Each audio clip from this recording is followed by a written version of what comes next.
हरे कृष्णा। तो आज हम पांचवें विषय की चर्चा प्रारंभ करेंगे। इसका नाम है आध्यात्मिक आकाश और ये 42 नंबर पैराग्राफ से 50 नंबर पैराग्राफ तक है। तो पहला इसका पैराग्राफ का टाइटल है वृंदावन। यहाँ प्रभुपाद जी बता रहे हैं कि भगवान का दिव्य धाम है आध्यात्मिक जगत, और वहाँ भगवान जो भी लीलाएं करते हैं वो सब आनंद से परिपूर्ण हैं। और वो लीलाएं भगवान इस भौतिक संसार में प्रकट होके हमारे सामने भी प्रदर्शित करते हैं, जिसे वृंदावन लीला बोलते हैं। भगवान वृंदावन में बहुत सारी दिव्य लीलाएं किए हैं, तो वो वृंदावन की लीलाएं आनंद से परिपूर्ण हैं। ये भौतिक संसार तो निरानंदमय है, इस भौतिक संसार में आनंद नहीं है। भगवान के आध्यात्मिक जगत में ही आनंद है। तो वो आनंद भगवान हमें दिखाने के लिए स्वयं अवतार लेते हैं। और जो वृंदावन वासी थे वे कृष्ण के अलावा किसी और चीज को जानते ही नहीं थे, वो केवल कृष्ण को ही जानते थे। कृष्ण ही उनके जीवन थे, कृष्ण ही उनके प्राण थे। तो हमें भी वृंदावन के जो व्रजवासी हैं, हमें उनके चरण चिन्हों का अनुसरण करना सीखना है, उनको फॉलो करना सीखना है हमें। तो व्रजवासी का अर्थ क्या है? व्रजवासी शब्द का अर्थ हमारे आचार्य श्रील भक्ति सिद्धांत सरस्वती ठाकुर प्रभुपाद जी बताए हैं। जो 24 घंटा दिन रात भगवान कृष्ण की प्रेममयी सेवा में निमग्न रहता है, वो व्रजवासी है।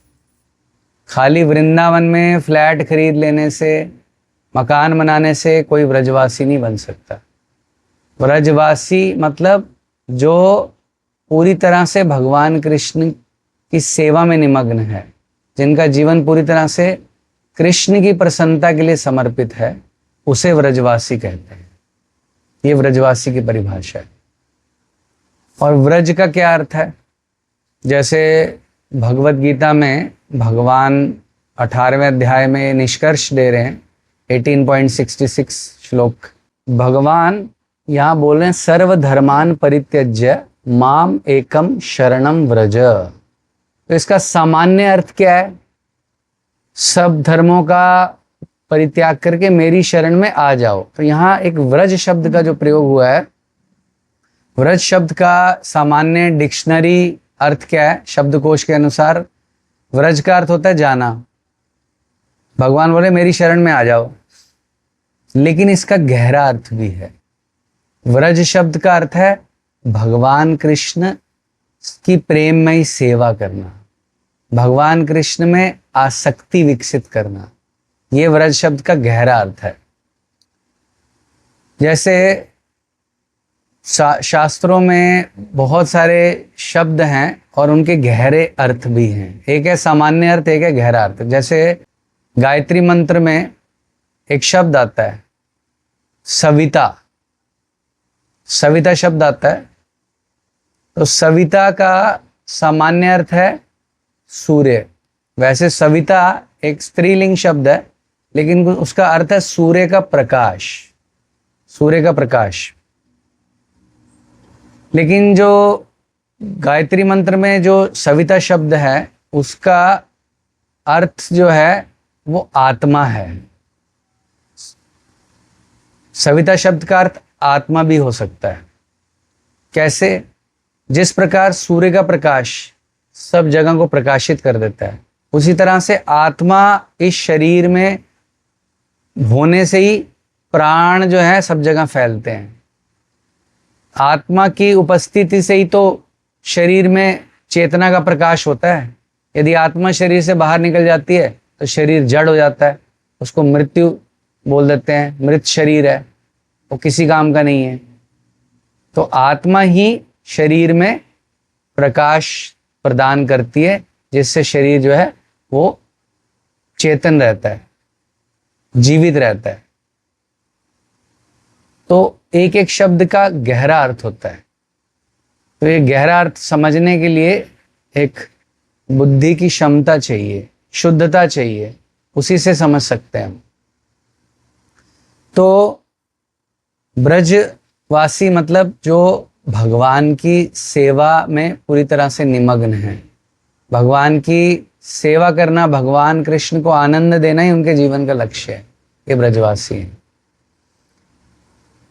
और भगवान ने भगवत गीता में देवी देवताओं की उपासना का तिरस्कार किया है, मतलब हमें डिस्करेज किया है देवी देवताओं की उपासना करने के लिए। तो जो भगवान कृष्ण की गोवर्धन लीला है, गोवर्धन धारण करने वाली लीला, उससे भगवान ने यही सिद्ध किया है कि हमें दूसरे देवी देवताओं की उपासना करने की कोई आवश्यकता नहीं है। केवल भगवान कृष्ण की भक्ति करने से ही हम भगवान के धाम जा सकते हैं, परम लक्ष्य को प्राप्त कर सकते हैं। जब नंद महाराज सभी ब्रजवासी मिलके इंद्र की पूजा करने जा रहे थे, तो इंद्र की पूजा के लिए वो सब व्यवस्था कर रहे हैं, सब सामग्री इकट्ठा कर रहे हैं, बहुत सारे व्यंजन अर्पित करने के लिए।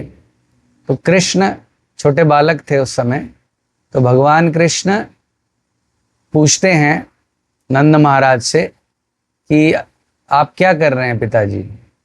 तो नंद महाराज बताते हैं कि ये हमारा रिवाज है कि हम हर साल इंद्रदेव की पूजा करते हैं। इंद्रदेव हमें वर्षा देते हैं, वर्षा से फसल उगती है हमारे खेतों में, और अन्न से हम लोग अपने जीवन को धारण करते हैं। भगवत गीता में भगवान बता रहे हैं, अन्नात् भवन्ति भूतानि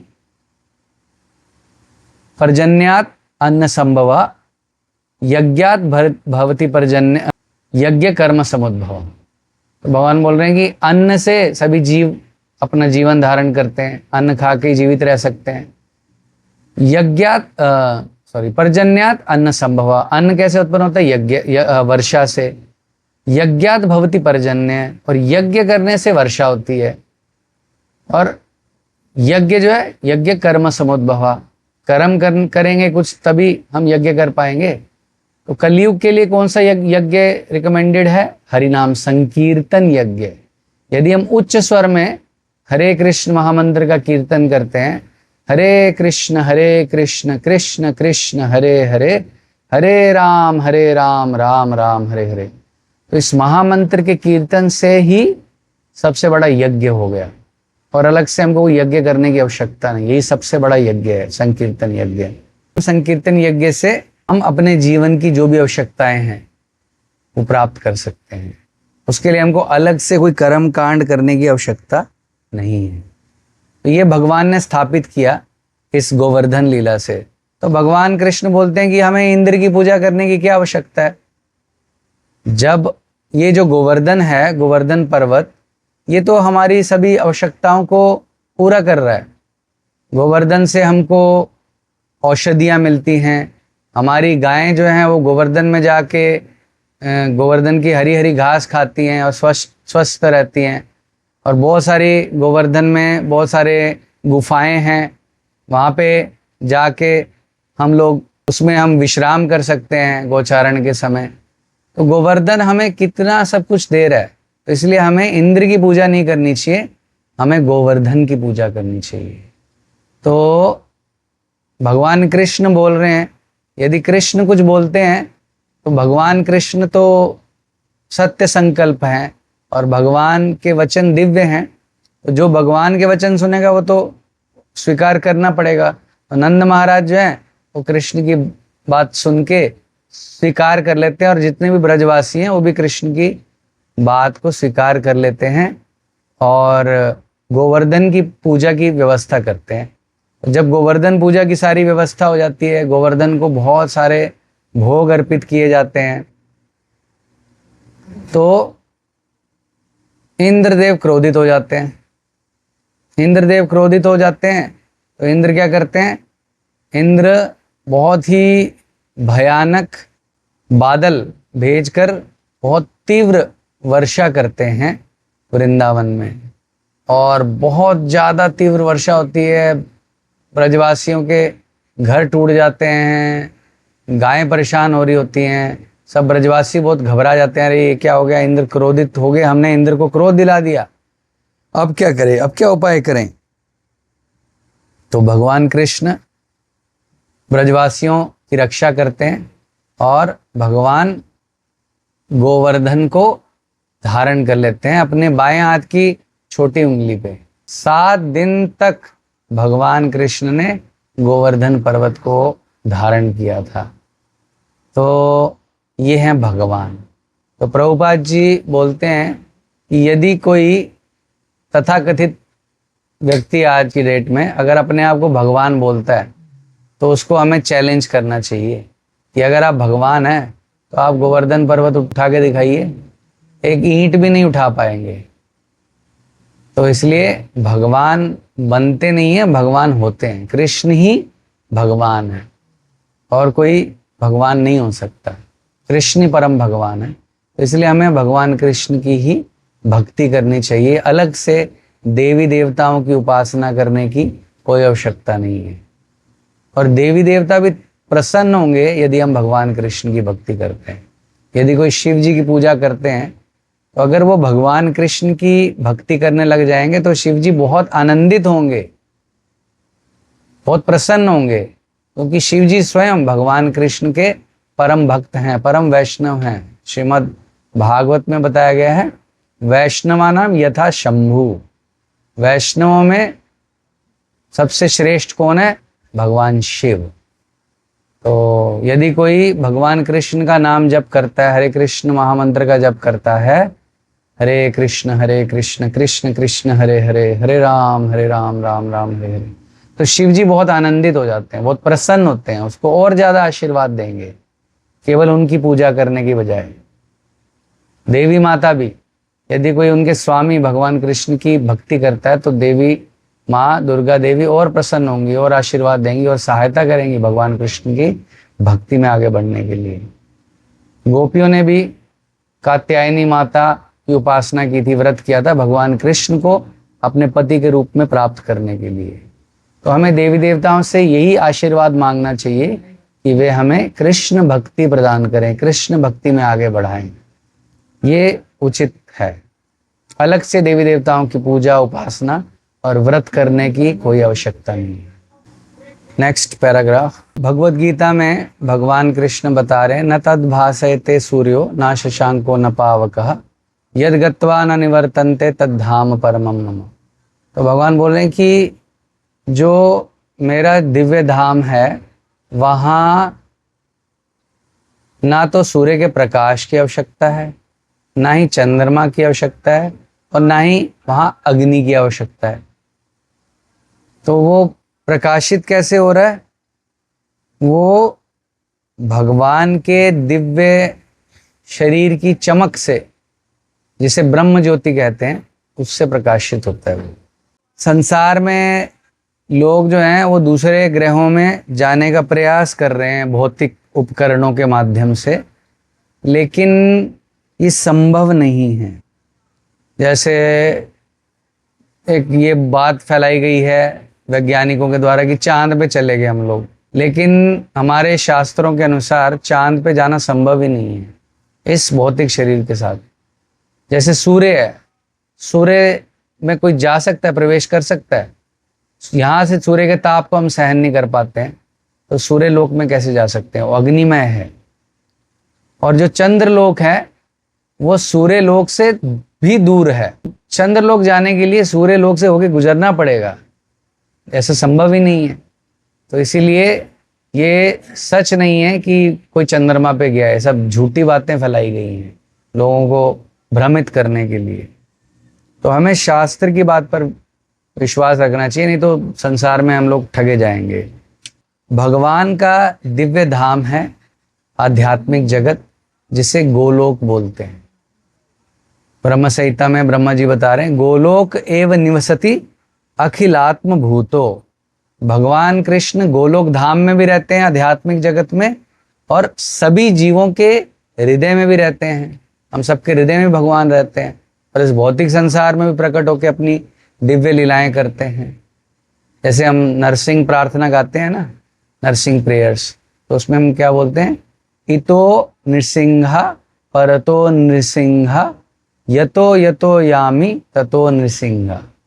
यहाँ भी नरसिंह भगवान है, वहाँ भी नरसिंह भगवान है। मैं जहाँ जहाँ जा रहा हूँ सब जगह नरसिंह भगवान के मुझे दर्शन हो रहे हैं। बहिर नृसिंह हृदये नृसिंह नृसिंहमादिम शरणम प्रपद्ये।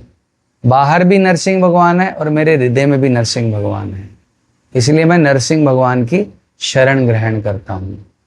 तो नरसिंह भगवान भक्ति विघ्न विनाशक हैं। भक्ति में जितने भी बाधाएं विघ्न आते हैं उनका विनाश नरसिंह भगवान कर सकते हैं। तो भक्त लोग जब भी उनके जीवन में कुछ संकट आता है, कष्ट आता है, तो भगवान नरसिंह की शरण ग्रहण करते हैं, नरसिंह भगवान से प्रार्थना करते हैं कि हे नरसिंह भगवान, कृपया मेरे भक्ति जीवन में आने वाले सब विघ्नों, सब बाधाओं को आप नष्ट कर दीजिए। जिस प्रकार आपने हिरण्यकशिपु का नाश किया था, उसी प्रकार आप मेरे हृदय के अनर्थों का भी विनाश कर दें। ये हमें प्रार्थना करनी चाहिए। प्रहलाद महाराज नरसिंह भगवान से क्या प्रार्थना करते हैं? नरसिंह भगवान जब हिरण्यकशिपु का वध कर दिए और प्रहलाद से बहुत प्रसन्न थे, उसे अपनी गोद में बिठाए, शांत हुए। नरसिंह भगवान प्रहलाद से बोलते हैं कि आप मुझसे कुछ वर मांगो। तो प्रहलाद महाराज बोलते हैं मुझे आपसे कोई वर नहीं चाहिए। तो नरसिंह भगवान बोलते हैं नहीं, मैं तो वर दूंगा तुमको कुछ ना कुछ, मेरी वजह से तुमने कितने कष्ट सहे हैं, मैं तो वर देना चाहता हूं तुमको। तो प्रहलाद महाराज प्रार्थना करते हैं। प्रहलाद महाराज बोल रहे हैं कि हे वर देने वालों में श्रेष्ठ भगवान, यदि आप मुझे कोई वर देना चाहते हैं तो मैं आपसे ये वर मांगता हूं कि मेरे हृदय में कोई भौतिक इच्छा ही ना रहे। ये प्रार्थना कर रहे हैं। तो ये शुद्ध भक्तों की प्रार्थना है, शुद्ध भक्तों का भाव है कि हमें मन में केवल भगवान की सेवा करने की इच्छा रखनी है और कोई भौतिक इच्छा नहीं रखनी है। तो जो भक्त हैं वो भगवान के दर्शन करते हैं, सब जगह भगवान को अनुभव करते हैं। तो सरल हृदय से भगवान को पुकारता है तो भगवान उसकी सहायता करने के लिए आते हैं। तो भगवान हम सबको अपने धाम में ले जाने के लिए ही इस भौतिक संसार में आते हैं, स्वयं प्रकट होते हैं, अवतार लेते हैं। तो जब भगवान स्वयं आ रहे हैं, अपना स्वरूप दिखा रहे हैं, तो भगवान के स्वरूप के विषय में किसी प्रकार की कोई मनोकल्पना करने की आवश्यकता रह नहीं जाती है। भगवान यहाँ पे आए, भगवान ने वृंदावन में दिव्य लीलाएं की और अपना दिव्य श्याम सुंदर स्वरूप दिखाया कि भगवान श्याम सुंदर हैं। तो भगवान के स्वरूप का वर्णन हमारे शास्त्रों में है। ब्रह्मा जी बता रहे हैं, क्या एक श्लोक है ना, वेणुम क्वणंतम अरविंद दलायताक्षम बरहावतम समसितम बुद्ध सुंदरांगम कंदर्प कोटि कमनीय विशेष शोभम गोविंदमादि पुरुषम तमहम भजामि। भगवान के शरीर का जो रंग है वो श्याम वर्ण है, एक बादल के समान, गहरे नीले बादल के समान भगवान के शरीर का रंग होता है। भगवान पीत वस्त्र धारण करते हैं और भगवान त्रिभंग रूप में खड़े रहते हैं। भगवान की जो आंखें हैं वो कमल के पंखुड़ियों के समान कोमल और बहुत सुंदर हैं। भगवान के होंठ जो हैं वो गहरे लाल रंग के, एक बिंब फल होता है बहुत डार्क रेड कलर का, उसके समान गहरे लाल रंग के भगवान के होंठ होते हैं। और भगवान के चेहरे पे हमेशा मंद मुस्कान होती है, स्मित हास्य जिसको बोलते हैं। जो भगवान की वृंदावन की लीलाएं हैं वो भगवान के आध्यात्मिक जगत का प्रतिबिंब है। मतलब जो लीलाएं भगवान यहाँ वृंदावन में आके किए हैं वो आध्यात्मिक जगत में वृंदावन में भगवान सदैव करते हैं।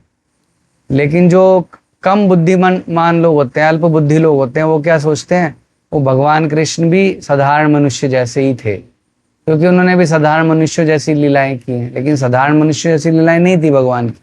अगर कोई ठीक से समझेगा तो भगवान की लीलाएं मनुष्य कोई कर ही नहीं सकता है, कोई साधारण मनुष्य कर ही नहीं सकता ऐसी लीलाएं जो भगवान कृष्ण की है, इसलिए परम भगवान है। गोलोक धाम जिसकी अभी हम बात कर रहे थे, उसी की व्याख्या यहाँ पे की गई है। तो भगवान का आध्यात्मिक जगत कैसा है, जहाँ जाने के बाद फिर वापस इस भौतिक संसार में लौटना नहीं होता। भगवान बोल रहे हैं ना, यद गत्वा न निवर्तन्ते तद धाम परमम मम, जहाँ जाने के बाद फिर भौतिक संसार में वापस नहीं आना, वो आध्यात्मिक जगत है। तो उसे कृष्ण लोक कहते हैं, भगवान का गोलोक वृंदावन धाम। तो कृष्ण लोक में भगवान की जो दिव्य ब्रह्म ज्योति है उससे ही सब कुछ प्रकाशित हो रहा है। और उसके अलावा भी बहुत सारे आध्यात्मिक लोक हैं, आध्यात्मिक आकाश में, स्पिरिचुअल वर्ल्ड में, और वो सारे जितने भी आध्यात्मिक लोक हैं वो ब्रह्म ज्योति से ही प्रकाशित हो रहे हैं।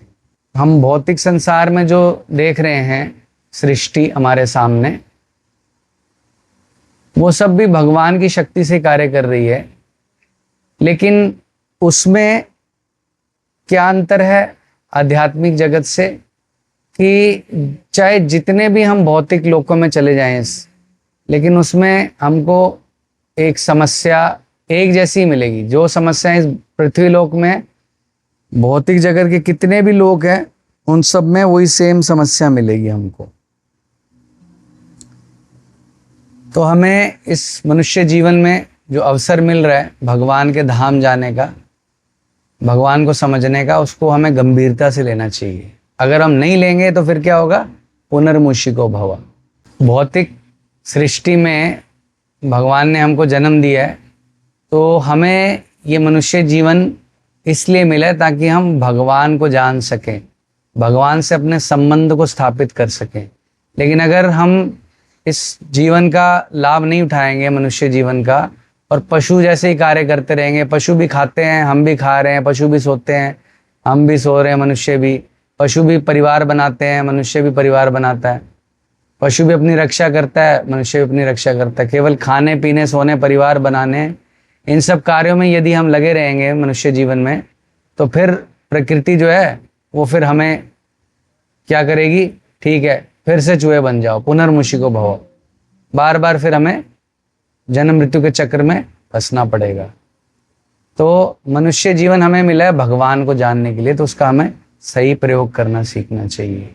प्रभुपाद जी बता रहे हैं कि बहुत सारे लोग हैं इस सृष्टि में, भौतिक सृष्टि में भी, और वैज्ञानिक लोग प्रयास कर रहे हैं साइंटिफिक मेथड से और मैकेनिकल विधियों से अलग लोकों में जाने के लिए, अदर प्लैनेट्स में भ्रमण करने के लिए। लेकिन उसकी जो प्रॉपर विधि है वो शास्त्रों में वर्णन की गई है। मैकेनिकल मीन्स से जा नहीं सकते हैं दूसरे लोकों में। तो प्रक्रिया जो है वो भगवत गीता में भगवान बता रहे हैं, यान्ति देवव्रता देवान पितृन यान्ति पितृव्रता भूतानि यान्ति भूतेज्य मदयाजिनोपि यान्ति मामपि। तो भगवान बोल रहे हैं कि जो देवी देवताओं की उपासना करते हैं वो देवी देवताओं के लोकों में जाते हैं, जो पितरों की उपासना करते हैं पितरों के लोकों में जाते हैं, जो भूत प्रेतों की उपासना करते हैं वो भूत प्रेतों के लोकों में जाते हैं, और जो मेरी पूजा करते हैं वो मेरे दिव्य धाम आध्यात्मिक जगत में आते हैं। तो दूसरे ग्रहों में जाने की विधि भी बता दी गई है। उस प्रकार के विशिष्ट देवी देवताओं की या अलग अलग प्रकार के लोगों की उपासना करने से उनके लोकों में जाया जा सकता है। तो वो कोई बड़ा काम नहीं है, लेकिन उसकी विधि है, शास्त्र की विधि, उसके अनुसार जा सकते हैं। जैसे कि बताया कि अगर कोई स्वर्ग जाना चाहता है उसे चांद्रायण व्रत करना चाहिए। एक प्रकार का व्रत होता है चांद्रायण व्रत, वो व्रत करना चाहिए। उस व्रत करने से उसके जो पुण्य अर्जित होंगे उन पुण्यों के आधार पर कोई स्वर्ग लोक उच्च लोकों में जा सकता है। मटेरियल मीन्स से नहीं जा सकते, अपने इस शरीर से, इस जड़ शरीर से जिसमें हम बहुत सारे पाप करते हैं, ऐसे शरीर से उच्च लोकों में नहीं जाया जा सकता। उसकी विधि जो है वो शास्त्रों में बताई गई है। प्रभुपाद जी बता रहे हैं कि चंद्रमा, सूर्य और कुछ अन्य ग्रह ये सब स्वर्ग लोक के अंतर्गत आते हैं। जो लोक हैं अलग अलग प्रकार के भौतिक संसार में भी, उसकी भी 3 श्रेणियां हैं, 3 कैटेगरीज हैं। क्या है? ऊर्ध्वलोक, उच्च लोक, मध्य लोक और निम्न लोक। जो पृथ्वी है, पृथ्वी क्या है? पृथ्वी मध्य में है, बीच में है। उससे ऊपर स्वर्ग लोक है, उच्च लोक है, और नीचे जो है वो अधम लोक है, पाताल लोक, सूतल लोक, वितल लोक, ऐसे अलग अलग प्रकार के लोक हैं नीचे। और भगवत गीता में भगवान बता रहे हैं इन लोकों में कैसे जा सकते हैं। तो एक श्लोक है, ऊर्ध्वम गच्छन्ति सत्वस्था मध्ये तिष्ठन्ति राजसा जगन्य गुण वृत्तिस्थो अधो गच्छन्ति तामसा। जो सत्व गुण में है, ज्यादा उच्च सत्व गुण में है, वो लोग ऊर्ध्व लोकों में जाते हैं, ऊंचे लोकों में जाते हैं, स्वर्ग लोक, महर लोक, जनलोक, तपलोक, ब्रह्म लोक, अंततः भौतिक संसार के। और जो राजसिक हैं, रजोगुण में है, वो लोग फिर भौतिक संसार में बार बार इस पृथ्वी लोक में आते हैं। मध्य तिष्ठन्ति राजसा जगन्य गुण वृत्ति स्थो अधो गच्छन्ति तामसा। तमोगुणी है वो नीचे के लोकों में, पताल लोकों में जाते हैं, अधो लोकों में जाते हैं। तो ये प्रक्रिया है। जैसे प्रभुपाद जी एक उदाहरण देते हैं, एक होटल है, उसमें अलग अलग प्रकार के कमरे हैं, तो जो जैसी कीमत चुकाएगा उसको वैसा कमरा मिलेगा। उसी तरह से इस जीवन में हम जैसे कर्म करते हैं उसके अनुसार हमको अगला शरीर प्राप्त होता है या अगली गति प्राप्त होती है।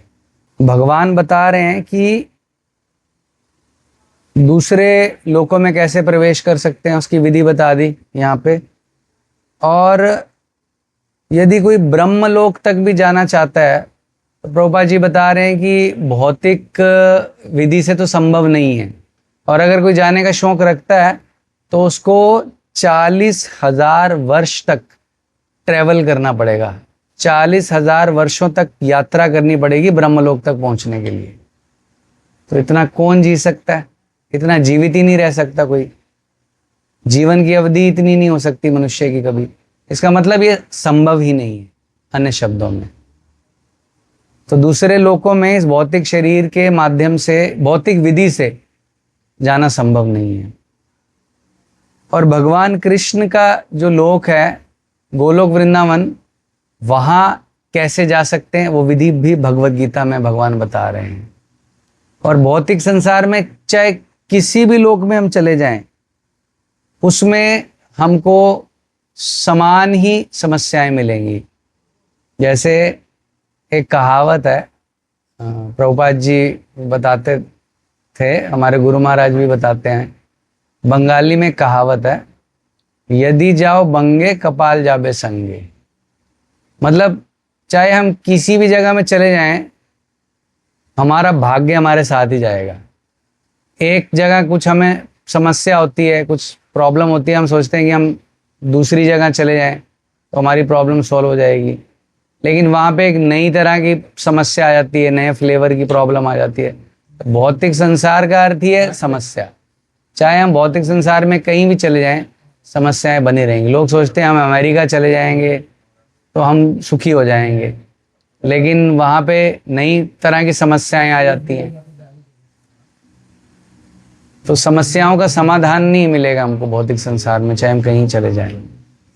लेकिन आध्यात्मिक जगत में ही वास्तव में कोई समस्या नहीं है। इसीलिए आध्यात्मिक जगत को वैकुंठ भी कहा गया है ना, वैकुंठ। तो वैकुंठ का क्या अर्थ है? जहां पर किसी प्रकार की कोई कुंठा, कुंठा का अर्थ है समस्या, चिंता, एंजाइटी। तो आध्यात्मिक जगत वैकुंठ है। वैकुंठ मतलब जहां कोई कुंठा नहीं है, कोई चिंता नहीं है, कोई कष्ट नहीं है, परेशानी, समस्या नहीं है, उसे वैकुंठ बोलते हैं। इसीलिए भगवान का एक नाम है वैकुंठीश्वर। जो वेंकटेश्वर हम सुनते हैं ना, तिरुपति बालाजी भगवान, तिरुपति बालाजी को वेंकटेश्वर भी बोलते हैं, वेंकटेश्वर। तो वेंकटेश्वर कहाँ से आया नाम? वो यहाँ से आया, वैकुंठ ईश्वर। वास्तव में भगवान का नाम है वैकुंठ ईश्वर। तो वो वैकुंठ ईश्वर शब्द जो है वो अपभ्रंश होके वो वेंकटेश्वर बन गया, वो परिवर्तित हो गया। तो वैकुंठ जहाँ पर कोई समस्या नहीं है, वो आध्यात्मिक जगत ही है। इस भौतिक संसार में कुछ ना कुछ समस्या बनी रहेगी। तो हमें ये समझ में आ गया, मान लो कि हाँ ठीक है, वैकुंठ जगत है, आध्यात्मिक जगत है, और वहाँ पे कोई कुंठा नहीं है, कोई समस्या नहीं है, और हमको वहाँ जाना चाहिए। यही भगवान हमको निर्देश दे रहे हैं, मार्गदर्शन दे रहे हैं। साधु, गुरु, शास्त्र हमें प्रेरित कर रहे हैं कि हम आध्यात्मिक जगत में जाएं, वहाँ पे हम सुखी हो जाएंगे। लेकिन फिर भी हम जाने का प्रयास नहीं करते, अपना प्रयास बढ़ाते नहीं हैं, गंभीर नहीं होते हैं इसके लिए, क्योंकि हम इस भौतिक संसार में ही आसक्त रहते हैं। हम लोग इस भौतिक संसार में ही सुख से रहना चाहते हैं। ये हमारे मन में यही भावना है, इच्छा है। भौतिक संसार से इतने ज़्यादा आसक्त हो गए हैं कि हम लोग भगवत धाम जाना चाह ही नहीं रहे हैं। हालांकि हमको तरह तरह के दुख मिल रहे हैं इस भौतिक संसार में, लेकिन फिर भी हम भगवान के धाम जाना नहीं चाह रहे हैं। इसी संसार में बस किसी न किसी तरह से एडजस्टमेंट करके हम रहना चाहते हैं सुखी होकर। यहाँ पे हमारे मन में यही कंसेप्ट है कि कुछ ना कुछ करके हम इसी संसार में सुखी हो जाएं और यहीं पे हम सुखपूर्वक रह सकें। एक और अच्छी कहानी है जीसस क्राइस्ट की। जीसस क्राइस्ट एक बार थे अपने शिष्यों के साथ, तो एक बहुत ही धनी राजा का बेटा, राजकुमार, वो घोड़े पे सवार होके जीसस क्राइस्ट के पास जाता है। तो जीसस क्राइस्ट के पास जाके वो बड़ा विनम्र होके दिखाता है, हाथ जोड़ के विनती करता है और उनको बोलता है कि हे प्रभु, आप कृपया मुझे वो ज्ञान प्रदान करें जिससे मैं दिव्य आनंद प्राप्त कर सकूं, नित्य जीवन प्राप्त कर सकूं। तो जीसस क्राइस्ट को बोलते हैं कि अगर तुम नित्य जीवन प्राप्त करना चाहते हो तो जो भी तुम्हारे पास है, धन संपत्ति, राजपाट, वो सब बेच के गरीबों में बांट दो, सारा कुछ, सारी धन संपत्ति, और फिर मेरे पास आ जाओ और फिर मुझे फॉलो करो। तो जैसे ही वो सुनता है, वो हैरान हो जाता है, अरे जितना भी मेरे बाप दादाओं ने कमा के दिया था वो सब कुछ बेच दूं, वो सब कुछ बांट दूं, खाली हो जाऊं? तो जीसस क्राइस्ट बोलते हैं हाँ। तो बस उसके बाद वो ज़्यादा बातचीत नहीं करता और उल्टे पैर वापस लौट जाता है, चला जाता है घबरा के। तो जीसस क्राइस्ट बोलते हैं, it is easy for a camel to enter into the eye of a needle than for a rich man to enter into the kingdom of God। मतलब एक सुई के छेद में से एक बड़ा ऊंट पार कर सकता है, लेकिन कोई धनी व्यक्ति जो धन के अभिमान में चूर है, उसके लिए भगवान के धाम में प्रवेश करना संभव नहीं है। तो हम इस भौतिक संसार में धन संपत्ति, परिवार, रिश्तेदारी, हम इन सब पे निर्भर करते हैं सुखी रहने के लिए। हम सोचते हैं इनसे हमें सुख प्राप्त होगा, लेकिन यदि हम थोड़ा विचार करें, जीवन को देखें, तो हम समझ सकते हैं कि कोई सुखी है नहीं। इन सब चीज़ों से भी दुख ही मिलता है, फ्रस्ट्रेशन ही मिलती है। तो इन सब वस्तुओं में, इन सब भौतिक संबंधों में सुख नहीं मिल सकता है। वास्तविक सुख भगवान कृष्ण की भक्ति करने से है, भगवान की शरणागति से है, भगवान से अपने संबंध को जोड़ने से है, भगवान की सेवा से है। ये हमको समझना होगा, और जो बुद्धिमान व्यक्ति इसको बात को समझ जाएगा तो फिर वो गंभीर होगा भगवान की सेवा के लिए, भगवान की प्रसन्नता के लिए कार्य करने के लिए। गंभीरता होनी चाहिए। भगवत गीता के 15वें अध्याय के पहले श्लोक में भगवान कृष्ण बता रहे हैं, ऊर्ध्वमूलम अधः शाखम अश्वत्थम प्राहुरव्ययम छंदांसि यस्य पर्णानि यस्तम वेद स वेदवित्। तो यहाँ इस श्लोक में भौतिक संसार का वर्णन किया गया। भौतिक संसार कैसा है? तो भौतिक संसार आध्यात्मिक संसार का एक प्रतिबिंब है, रिफ्लेक्शन है। तो यहाँ पे बताएगी ऊर्ध्व मूलम अधः शाखा। मतलब उसका जो जड़ है, इस पेड़ की जड़ वो ऊपर है और शाखा नीचे है। ऐसा कैसे? भौतिक संसार में हम जो पेड़ देखते हैं उसकी जड़ कहाँ होती है? जड़ नीचे होती है ना, शाखा ऊपर होती है। लेकिन इसकी जो भौतिक संसार रूपी जो वृक्ष है, बताएगा कि उसकी जड़ ऊपर है और शाखा नीचे है। तो प्रभुपाद जी एक्सप्लेन करते हैं, जैसे एक पेड़ होता है, तो जब पेड़ को हम नदी में देखते हैं, पेड़ की रिफ्लेक्शन को, परछाई को, तो क्या दिखता है हमको? उल्टा दिखता है ना पेड़। तो उसकी जड़ ऊपर दिखेगी और शाखा नीचे दिखेगी। तो इस श्लोक का अभिप्राय उसी तरह से है कि जो हम इस भौतिक संसार में देख रहे हैं वो एक रिफ्लेक्शन है, प्रतिबिंब है आध्यात्मिक जगत का। वास्तविक संसार जो है वो आध्यात्मिक जगत में है। भगवान कृष्ण यहाँ पे जो भौतिक संसार में आके लीलाएं कर रहे हैं वो आध्यात्मिक जगत का प्रतिबिंब है, रिफ्लेक्शन है इस भौतिक संसार का। और ये जो भौतिक संसार है, इसकी तुलना एक रेगिस्तान में मिराज जो होता है ना, एक मिराज, जैसे जल दिखाई देता है लेकिन है नहीं है, उसको मिराज बोलते हैं। श्रीमद् भागवत के पहले श्लोक में भी ये बताया गया ना, तेजो वारी मृदाम यथा विनिमयो यत्र ते सर्गो अमृषा। मतलब जैसे रेगिस्तान में जल जो है वो दिखाई देता है लेकिन होता नहीं है। तो कभी जल जो है वो भूमि दिख रहा है, भूमि जो है वो जल के रूप में दिख रही है।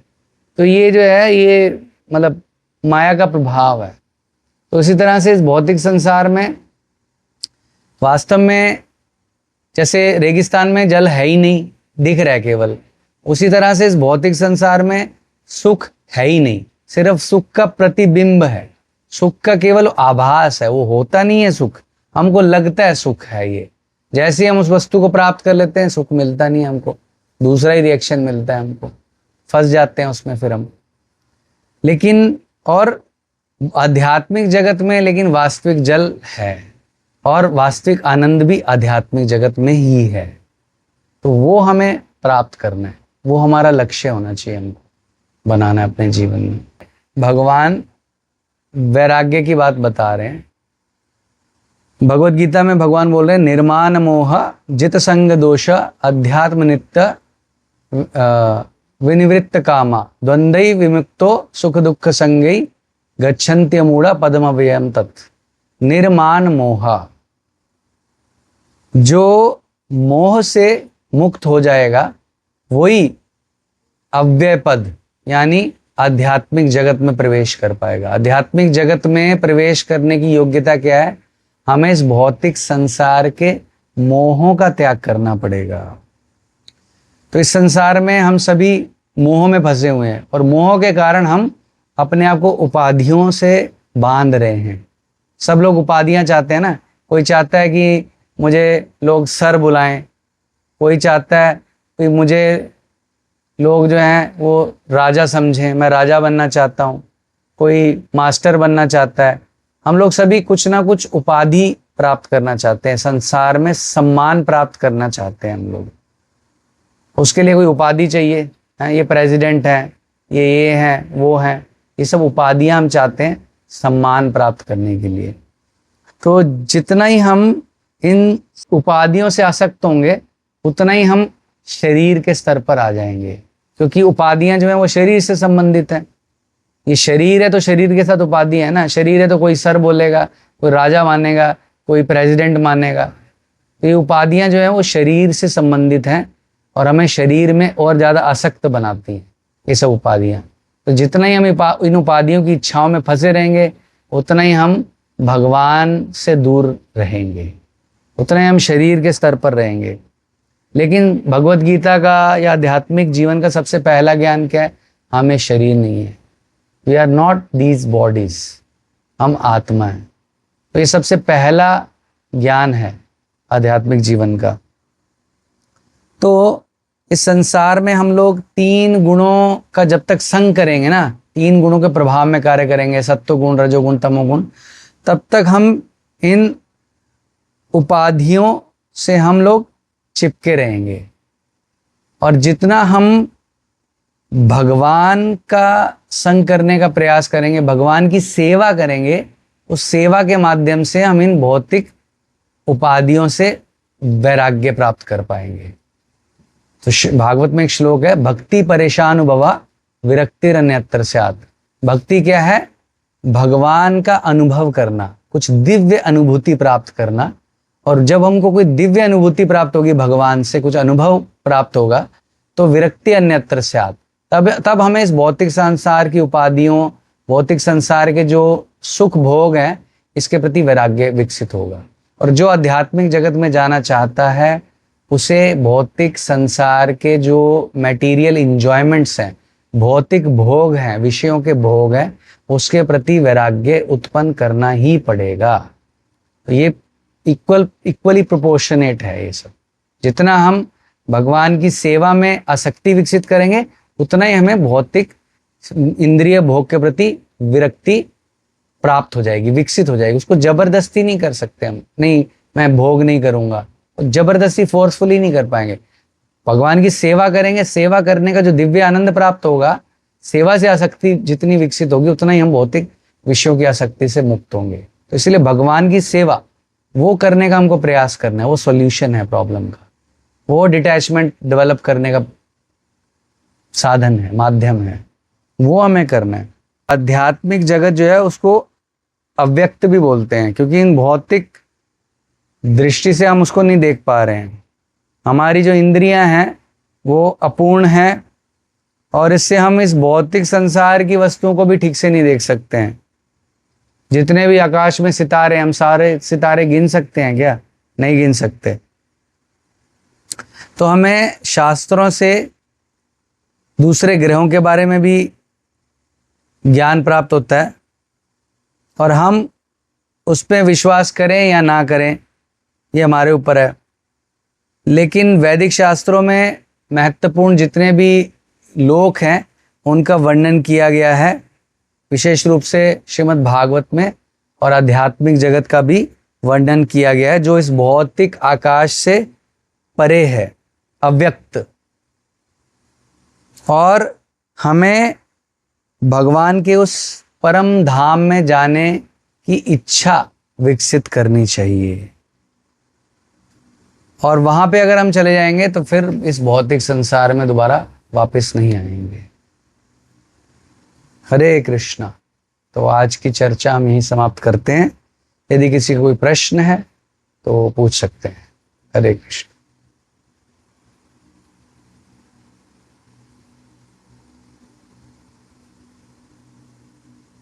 जो हमने चर्चा की है इस विषय में, किसी का कोई प्रश्न है तो आप पूछिए।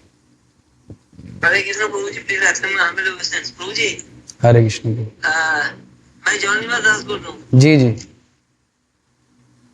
प्रभु जी, आप बोले कि बहुत अच्छा जी, तो हमको भौतिक जगत से छुटकारा मिलने का एक ही रास्ता है कि भगवान को सेवा करना है जी। तो हम सेवा कैसे बढ़ाएंगे, वो थोड़ा प्रैक्टिकल स्टेप थोड़ा बताएंगे तो। अच्छा जी। तो एक बात बताते हैं गुरु महाराज, भक्तिस्तु भगवत भक्त संगेन परिजायते। भक्ति भक्त के संग से ही उत्पन्न होती है, विकसित होती है। तो इसलिए हमें भक्तों का संग करना चाहिए। यदि हम भक्ति जीवन में आगे बढ़ना चाहते हैं, भगवान की सेवा करना चाहते हैं, तो उसके लिए हमें भक्तों का संग करना चाहिए।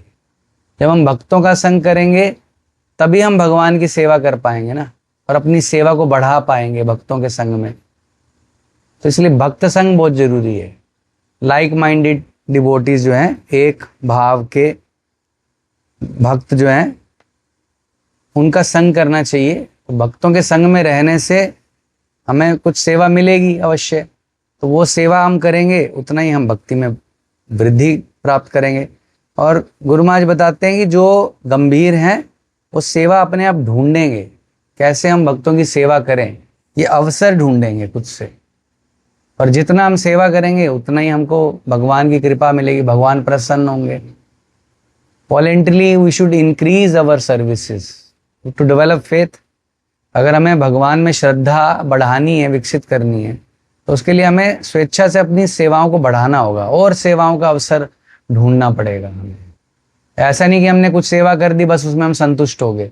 We should not be complacent, हमें संतुष्ट नहीं हो जाना है, और सेवा और सेवा और सेवा का हम अवसर ढूंढें भक्तों की, तो उससे हमें भगवान की कृपा प्राप्त होगी। तो हमें आग्रहशील होना चाहिए, प्रयास करना चाहिए और ज़्यादा भक्तों का संग करने का और सेवा बढ़ाने का। हरे कृष्ण जी। बहुत अच्छा से आप बोले। ठीक है प्रभु जी, हम कोशिश करेंगे भक्त का स्नान करने का, उसके बाद जी धन्यवाद। और किसी का कोई प्रश्न है? हरे कृष्ण प्रभु जी। जी प्रभु जी, आपने आज की क्लास में ये बताया था कि जो आध्यात्मिक जगत है, वैकुंठ गोलोक, वहां तक पहुंचने के लिए हम वैराग्य एक मार्ग है। तो क्या सबको वैराग्य लेना चाहिए या फिर गृहस्थ में रहते हुए भी हम कर सकते हैं भक्ति? जी, बहुत अच्छा प्रश्न किया आपने। बहुत क्या वैराग्य जी कंपल्सरी है? जी जी, बहुत अच्छा प्रश्न किया आपने, धन्यवाद। तो वैराग्य का अर्थ हमको समझना चाहिए। वैराग्य का अर्थ केवल ये नहीं है कि हमको घर का त्याग कर देना है, घर बार छोड़ देना है, मंदिर में जाके या आश्रम में जाके रहना है, ये अर्थ नहीं है केवल वैराग्य का। वैराग्य का अर्थ है अपने हृदय में वैराग्य का भाव विकसित करना। कोई ऐसा भी हो सकता है कि घर बार छोड़ दिया, मंदिर में आके रह रहा है, मठ में आके रह रहा है, लेकिन वहां पे भी वो भौतिक आसक्ति छोड़ नहीं रहा, तो क्या सोल्यूशन होगा? तो वैराग्य जो है वो हृदय में हमको विकसित करना है। चाहे कोई पारिवारिक जीवन में भी रह रहा है, गृहस्थ जीवन में भी, लेकिन यदि वो भगवान की सेवा के प्रति आसक्ति विकसित कर रहा है तो भौतिक संसार से वैराग्य उत्पन्न होगा। यही यहाँ पे प्रभुपाद जी प्रोसेस बता रहे हैं। समझ रहे हैं आप? वैराग्य हृदय में विकसित करना है। जैसे एक चैतन्य महाप्रभु की लीला में, चैतन्य महाप्रभु के एक पार्षद हुए हैं, 6 गोस्वामियों में से एक है ना रघुनाथ दास गोस्वामी। तो रघुनाथ दास गोस्वामी बहुत ही धनी परिवार से थे, उनके पिता बहुत धनी थे, अपने समय के बहुत बड़े जमींदार थे। लेकिन चैतन्य महाप्रभु के बारे में श्रवण करते हुए उन्हें बहुत आसक्ति होगी चैतन्य महाप्रभु से, और वो अपना सब कुछ घर बार सब त्याग करने की इच्छा रखे। तो जैसे उनके मन में इच्छा हुई तो उनके पिता माता ने उनकी शादी करवा दी, उनका विवाह करा दिया एक बहुत सुंदर पत्नी से। तो लेकिन रघुनाथ दास गोस्वामी फिर भी केवल भगवान चैतन्य महाप्रभु के पास जाना चाहते थे। तो चैतन्य महाप्रभु के पास जाते हैं एक बार, किसी तरह से घर से भाग के रघुनाथ दास गोस्वामी चैतन्य महाप्रभु के पास जाते हैं और बोलते हैं कि मैं आपके साथ ही रहना चाहता हूँ। तो चैतन्य महाप्रभु उनको उपदेश देते हैं। चैतन्य महाप्रभु बोलते हैं कि स्थिर होकर अपने घर वापस जाओ, एकदम से तुम व्याकुल मत हो जाओ, एकदम से मतलब एकदम ज़्यादा एक्साइटेड मत हो जाओ, ज़्यादा उत्तेजित मत हो जाओ, उत्तेजित होके कुछ स्टेप मत लो, स्थिर होके अपने मन को स्थिर करो और घर वापस जाओ। क्रमे क्रमे पाए से भक्ति लता कुल। ये जो भक्ति का मार्ग है ये क्रम पंथ है, मतलब ग्रेजुअल प्रोसेस है। एक ही दिन में हम सोचेंगे हम प्रहलाद महाराज जैसे महान भक्त बन जाएं, वो संभव नहीं है। ग्रेजुअली स्टेप बाय स्टेप हमको प्रगति करनी है, तो हमको प्रोसेस फॉलो करना है शुरुआत से। तो चैतन्य महाप्रभु को बोलते हैं आप घर जाओ और धीरे धीरे करके कोई इस मार्ग में, वैराग्य के मार्ग में आगे बढ़ सकता है। फिर चैतन्य महाप्रभु को क्या बोल रहे हैं? मरकट वैराग्य ना करो, लोक दिखाइए। केवल दूसरों को दिखाने के लिए, दिखावा करने के लिए वैराग्य मत करो। बंदर जैसा वैराग्य मत करो। बंदर जैसे होता है ना, बंदर का एग्जाम्पल दिया जाता है। बंदर क्या होता है? बड़ा वैरागी दिखता है वैसे तो। बंदर का कोई घर नहीं है, कोई घर नहीं बनाता, कभी एक पेड़ पे कभी दूसरे पेड़ पे, और कोई वस्त्र भी नहीं पहनता है, इतना ज़्यादा वैरागी है। वस्त्र भी नहीं पहनता है, इतना विरक्त है देखने में। लेकिन बंदर की आसक्ति कहाँ होती है? बंदर जो है वो बंदरियों के पीछे भागता है, कभी इधर भाग रहा है कभी उधर भाग रहा है। विषयों के प्रति आसक्त है हर समय, बहुत ज़्यादा कामुक होता है, तो ये क्या वैराग्य है? तो केवल वस्त्र धारण करने से और केवल स्थान परिवर्तन करने से वैराग्य नहीं विकसित होगा। वैराग्य जो है वो हृदय की वस्तु है। हमने हृदय में हमको वैराग्य विकसित करना होगा। तो चैतन्य महाप्रभु उनको बोल रहे हैं कि अंतरे मरकट वैराग्य ना करो लोक दिखाइए, और अंतरे निष्ठा करो बहिर्लोक व्यवहार। अपने हृदय के अंदर भगवान के प्रति निष्ठा विकसित करो, भगवान की सेवा करने की दृढ़ इच्छा विकसित करो, बहिर्लोक व्यवहार, लेकिन बाहर दिखाओ मत दूसरों को।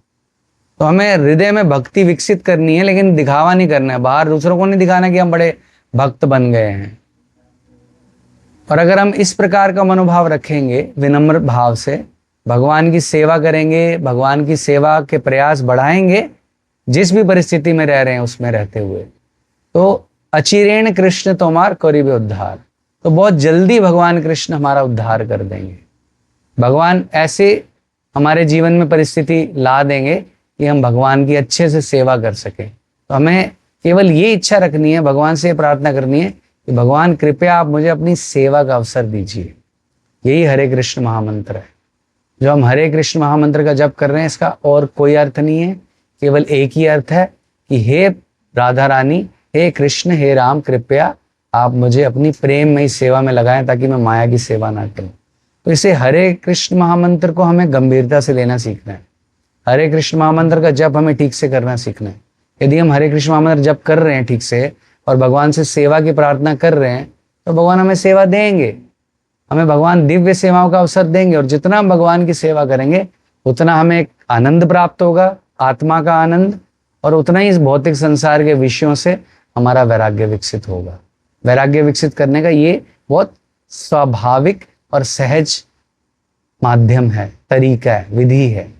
इसके अनुसार हमको वैराग्य विकसित करना है, केवल एक्सटर्नल नहीं। मुझे आपने ये भी बोला अभी कि स्टेप बाय स्टेप प्रोसेस से चल रहे हैं, तो फिर वो स्टेप्स क्या है? स्टेप यही है, आदौ श्रद्धा ततः साधु संग। सबसे पहले हमारे मन में श्रद्धा आनी चाहिए।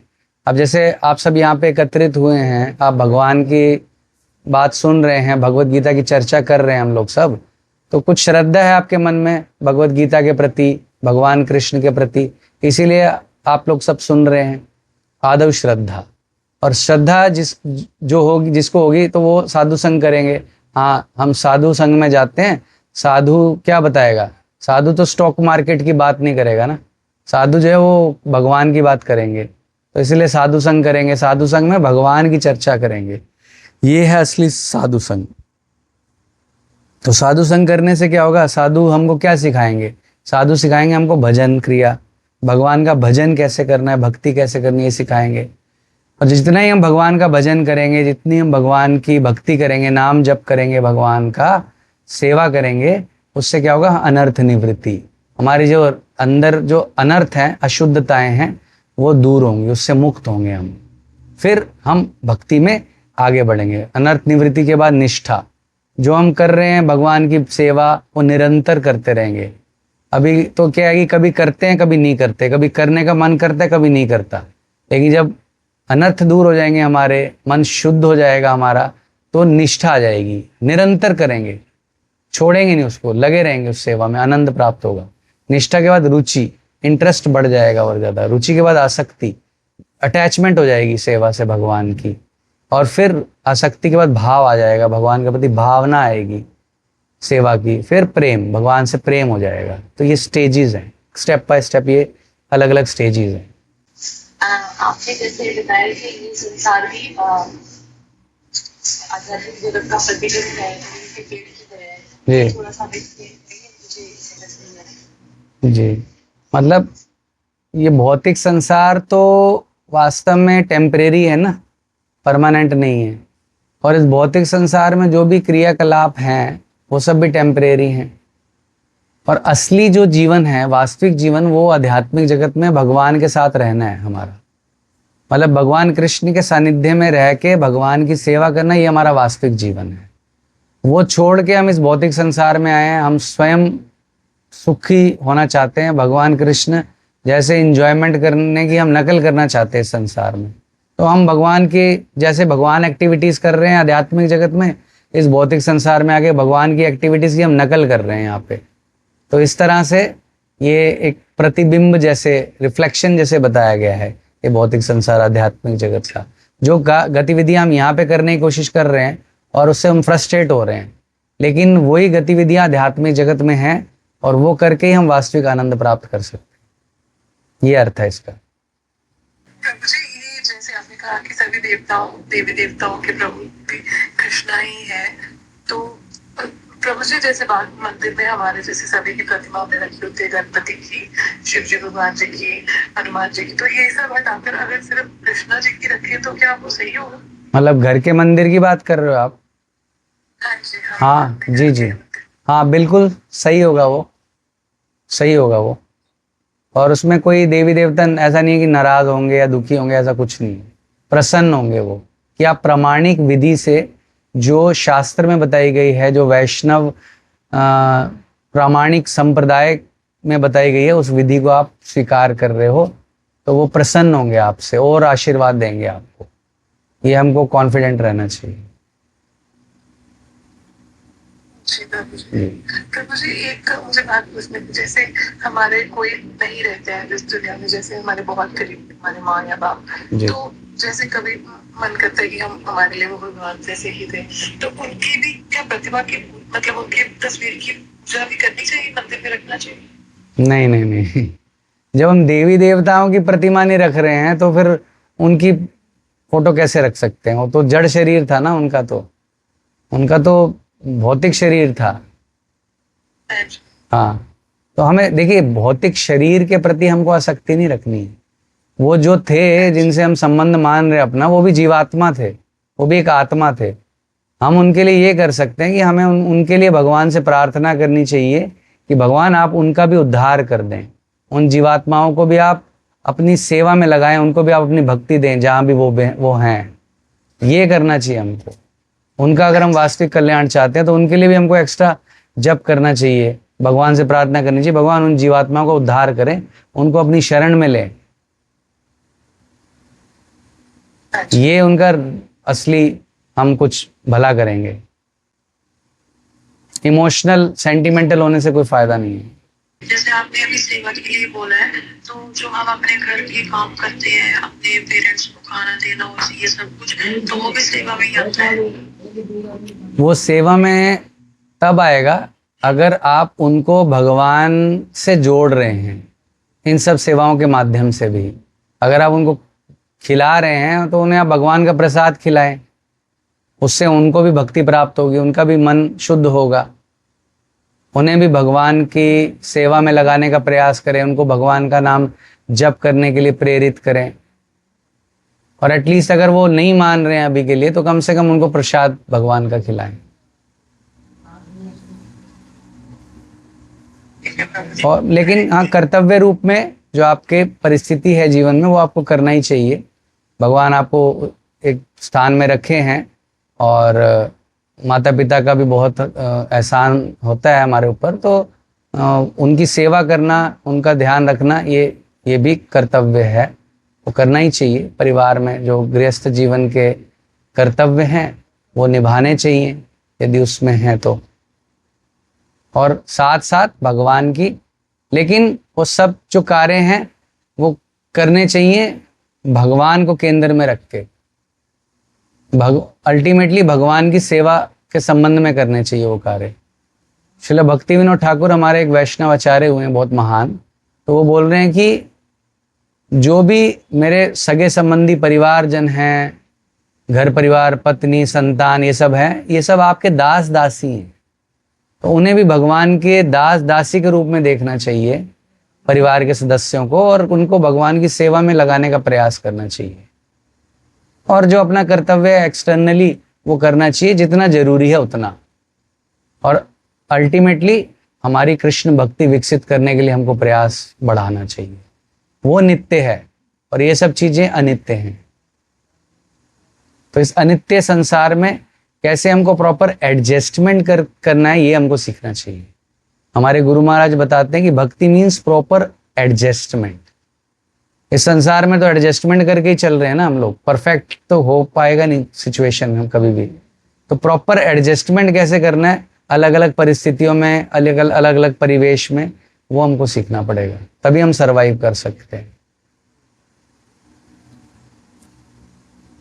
ठीक है, हरे कृष्णा प्रभु जी। हाँ जी, मेरा हरे कृष्ण। लास्ट क्वेश्चन जी पूछिए। जी प्रभु जी, अभी आपने कहा कि हमारा कर्तव्य है माँ बाप के प्रति उनकी सेवा करना, तो हमें करनी चाहिए। वैसे ही हम गृहस्थ जीवन में हो या सांसारिक जीवन में, तो हमें अपने जो भी रिलेशन में रहते हैं उनके प्रति हमें कर्तव्य, जो हमारा परम कर्तव्य है, वो हमें भूलना नहीं चाहिए। तभी हम उनका उनका और हमारा जो रिलेशन है वो सही मायने में हम उसको निभाते हैं। ये कृष्ण कॉन्शियस प्रैक्टिस करते हुए हमें पता चला। जी। कृपया आप इसको एक लाइन में विस्तार से बता सकते हैं सभी को? आपने तो ऑलरेडी बोल ही दिया, वही यही बात, यही करना है हमको। मतलब हमको अपनी साधना करनी है। प्रैक्टिकल आंसर ये है डाउन टू अर्थ कि हम सुबह जल्दी उठें, हम अपना मॉर्निंग जप, मंगल आरती जो हमारी साधना है उसको अच्छे से करें, उसमें कोई कॉम्प्रोमाइज़ ना करें। सबसे पहले अपना वो हम कार्य करें। इतना हमको स्वार्थी होना चाहिए कि हम अपनी जो साधना है, अर्ली मॉर्निंग राइजिंग, मंगल आरती करना, भगवान का नाम जप करना, मिनिमम 16 माला यदि संभव है तो, ये हम अच्छे से करें, इसमें कोई कॉम्प्रोमाइज़ ना करें। इसमें इस टाइम में हमें किसी और को कुछ नहीं देखना है। तो उसके लिए हमको इंटेलिजेंट होना चाहिए। हम टाइम से सोएं, टाइम से उठें कि सबसे पहले हम अपना ये काम कर सकें। अपना जो ये हमारी जो ड्यूटी है स्पिरिचुअल, ये हम सबसे पहले कर लें। और बाकी जब घर के काम कर रहे हैं, कुकिंग कर रहे हैं, कुछ और काम कर रहे हैं, उसको करते हुए भी हम प्रवचन लेक्चर सुने प्रभुपाद जी का, हमारे गुरु महाराज का प्रवचन सुने, हरि कथा श्रवण करें उनसे, और हमारे मन को भगवान में लगाने का प्रयास करें। और साथ साथ घर के काम भी कर रहे हैं, उन लोगों की जो रिक्वायरमेंट्स है उसको भी फुलफिल कर रहे हैं। लेकिन अपना जो स्पिरिचुअल हमारा इंटरेस्ट है, कल्टीवेशन है भक्ति की, विकसित करना, वो हम कर रहे हैं साथ में। इतना इंटेलिजेंट हमको होना पड़ेगा। ये डाउन टू अर्थ अप्रोच है। समझ में आ गया आपको? जी प्रभु जी, एक्चुअली मुझे ये कहना था कि हमारा माँ बाप बहन भाई का जो रिश्ता है वो तभी सक्सेसफुल होता है ना कि जब हम उनको कृष्णा के साथ क्या रिलेशन है, जी बिल्कुल, वो हम अपने रिलेशन के थ्रू जी बिल्कुल, प्रयास करते हैं हाँ बताने का। तो वही आप जरा थोड़ा एक्सप्लेन कीजिए। हाँ, मतलब उन्हें हमको भगवान की, उन्हें भी भक्ति के लिए प्रेरित करना है। यही बोला अभी कि उनको भी भगवान का प्रसाद दीजिए, उन्हें भी भगवान की कथा की बात सुनाइए, जो आप सुन रहे हैं वो उनको शेयर कीजिए उनके साथ, उनको भी भगवान का नाम जप करने के लिए प्रेरित कीजिए। ये हमको करना है। जब हमको पता चल गया कि ये बेस्ट कार्य है और ये करने से ही हमारा कल्याण हो जाएगा, तो जिनसे हम प्रेम करते हैं, जिनको हम अपना मानते हैं, उनसे भी वो शेयर करेंगे ना। अगर हमको बहुत संपत्ति मिल गई, खजाना मिल गया, तो जो हमारे अपने हैं उनसे हम शेयर करेंगे। तो कृष्ण भक्ति जो है वो सबसे बड़ा धन है। तो वो जब हमको मिल रहा है तो हम उनसे भी शेयर करेंगे। हम जानते हैं कि भाई ये अमृत है, अमृत मुझे मिल रहा है, तो जिनसे हम प्रेम करते हैं उनको भी हम अमृत पिलाना चाहेंगे। ये हमको प्रयास करना है कि वो भी भक्ति करें, वो भी सीरियस हों भक्ति में, अच्छे भक्त बन जाएं, उनको भक्त संग में जोड़ना चाहिए। ये है, एंडिएवर करना पड़ेगा हमको, प्रयास करना पड़ेगा उनके लिए भी साथ में। और प्रार्थना करनी चाहिए भगवान से कि भगवान आप उनको भी भक्ति में जोड़ें और उनको कुछ सेवा में लगाएं, प्रैक्टिकल सेवा में। उनसे भी सेवा करवाएं कुछ भगवान की, और सेवा करने से उनके पुण्य बढ़ेंगे, उनकी सुकृति बढ़ेगी और वो भक्ति कर पाएंगे।